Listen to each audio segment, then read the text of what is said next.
મિત્રો, આધાર કાર્ડમાં જ્યારે તમે અપડેટ કરાવો છો અને અપડેટ કરાવ્યા પછી તમારા લિમિટ ક્રોસની જે એરર આવતી હોય છે, એરર ના કહી શકાય, પણ તમારા જે આધાર કાર્ડમાં જે તમે અપડેટ કરાવ્યું હોય એ રિજેક્શનનું એક કારણ છે. હવે આ રિજેક્શન કેમ આવે છે? તો મિત્રો, જ્યારે તમારા નામ છે, જેન્ડર છે, જન્મ તારીખ છે, આના માટેની તમારા ચેન્જ કરાવવા માટેની લિમિટ આપેલી છે. જેવી કે તમે જન્મ તારીખ સુધારવા માટેની 2 વખત લિમિટ આપી છે. જો તમારી એ લિમિટ 2 અથવા 3 ઉપર 2 ઉપર જતી હોય તો પછીનો જે સુધારો એ રદ થતો હોય, જેના કારણે આ લિમિટ ક્રોસના કારણે તમારું જે અપડેટ છે એ રિજેક્શન આવતું હોય. હવે આ રિજેક્શન આવે છે એને તમે કઈ રીતે સુધારી શકો એ એઝ અ મારા એક્સપિરિયન્સ ઉપર જ હું અહીંયા સમજાવું છું. આવામાં કોઈ વાતો કરતો નથી. તો પહેલાં અહીંયા મારો જે અનુભવ છે હું તમને અહીંયા સમજાવું છું. મારા એક મિત્રને જે આ લિમિટ ક્રોસનો પ્રોબ્લેમ આવેલો, જે તે વખતે જ્યારે એનું આધાર કાર્ડ કાઢેલું હતું એમાં એ ભાઈની જન્મ વર્ષ 2002 હતું અને જન્મ તારીખ કોઈ બીજી હતી. હવે આ જન્મ તારીખ એકચ્યુઅલીમાં હતી, પરંતુ આધાર કાર્ડમાં 2001 થઈને આવી અને જન્મ તારીખ કોઈ અલગ હતી. જ્યારે એને ડોક્યુમેન્ટ 2002નું આપ્યું હતું, છતાં 2001નું નીકળ્યું અને જન્મ તારીખ અલગ નીકળી હતી. એ કોઈ ઓપરેટરની ભૂલ હતી. જ્યારે એ સુધરાવા ગયો તો પછી એ જન્મ વર્ષ 2004 થઈ ગયું અને તારીખ જે એને રેગ્યુલર જોઈતી હતી એ થઈ ગઈ. એક ટ્રાયલ થઈ ગયો પૂરો.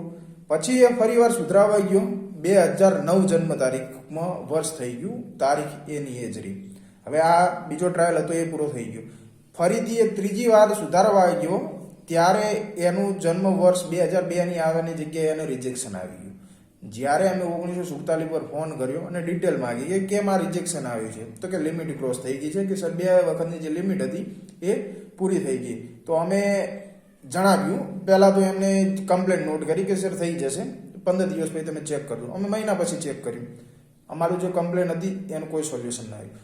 સોલ્યુશન ના આવ્યું પછી અમે ફરીથી મહિના પછી એ નંબર પર કોલ કર્યો અને અમે જે કમ્પ્લેન નંબર હતો એ અમને મેસેજ પર આવી ગયો હતો. એ નંબર આપ્યો અને જણાવ્યું કે શું છે પ્રોસેસ. તો એ કમ્પ્લેન અમારી રિજેક્ટ થઈ ગઈ હતી. પછી અમે જ્યારે કોલ કર્યો હતો ને ત્યારે એમને થોડાક અમારી રીતે એમને સમજાયા કે સર આમાં કોઈ પ્રોબ્લેમ નહીં, ઓપરેટરની ભૂલ છે.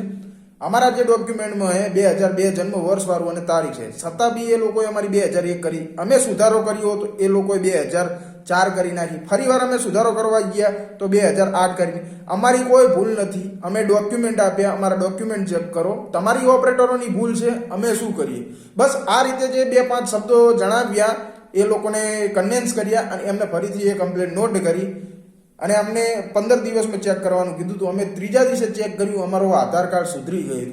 મિત્રો, આમાં તમારા ઘરે આવતું હોય, તમારો મેસેજ આવે એવું જરૂરી નહીં હોતું. ઘણીવાર એવું હોય કે તમારું અપડેટ થઈ ગયું હોય છે પણ તમારા ઘરે નથી આવતું કે તમારા ફોન ઉપર મેસેજ નથી આવતો. તો આવી રીતે મેં અમારા જે આ એરર હતી એને સોલ્વ કરી હતી. પણ આ જે એરર હતી એ એમની શરત ચૂકની એરર હતી અને જેથી અમારું જે આધાર કાર્ડ રિજેક્શન થતું હતું એ રિજેક્ટ થવાનું બંધ થઈ ગયું અને અમારું આધાર કાર્ડ એ સુધરી ગયું. પરંતુ અહીંયા મારી પાસે 4 સ્ટેપ એવા છે કે 4 રીતે તમે તમારા આધાર કાર્ડની આ જે લિમિટ ક્રોસ થાય છે એને સુધારી શકો છો. પહેલું તો મેં તમને અહીંયા મારા અનુભવમાં જણાવ્યું કે 1947 પર મેં કમ્પ્લેન કરી કે એમાં મારો કોઈ પ્રોબ્લેમ નહીં, તમારા ઓપરેટરોના કારણે થયું. તમારે અહીંયા ત્યાં તમારે કન્વિન્સ કરવાના છે અને કમ્પ્લેન નોટ કરાવવાની છે. આ પહેલી સ્ટેપ હતી.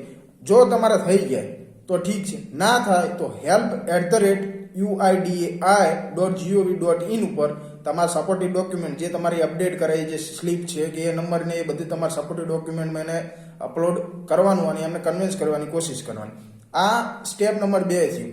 મેલ અને 1947 પર કોલ. છતાં તમારા આધાર કાર્ડમાં જો સુધારો નથી થતો તો તમારે પીજી પોર્ટલ અથવા સીપી ગ્રામ પોર્ટલ, પીજી પોર્ટલ છે, જ્યારે એને જાણીએ છીએ સીપી ગ્રામ તરીકે, આ પોર્ટલ ઉપર જઈને તમારે કમ્પ્લેન નોટ કરવાની છે. એના માટે હું અહીંયા તમને સ્ટેપ બતાવું.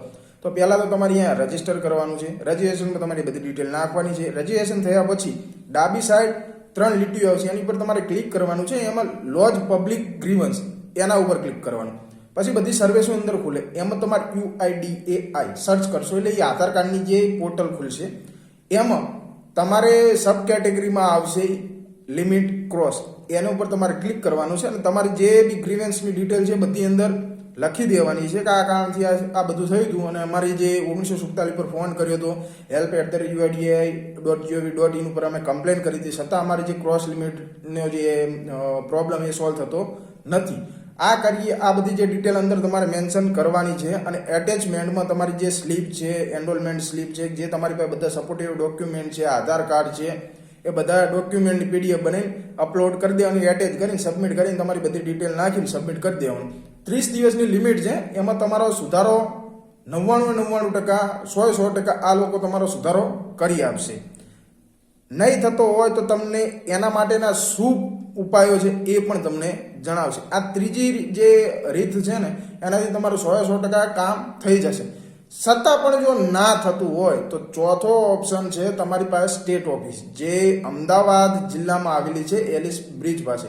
ત્યાં જઈને તમારે રૂબરૂ મળો, એમને એવું હોય તો એપ્લિકેશન આપો, જેથી તમારું જે આ રિજેક્શનનું જે કારણ બને છે એનો સુધારો આવી જાય.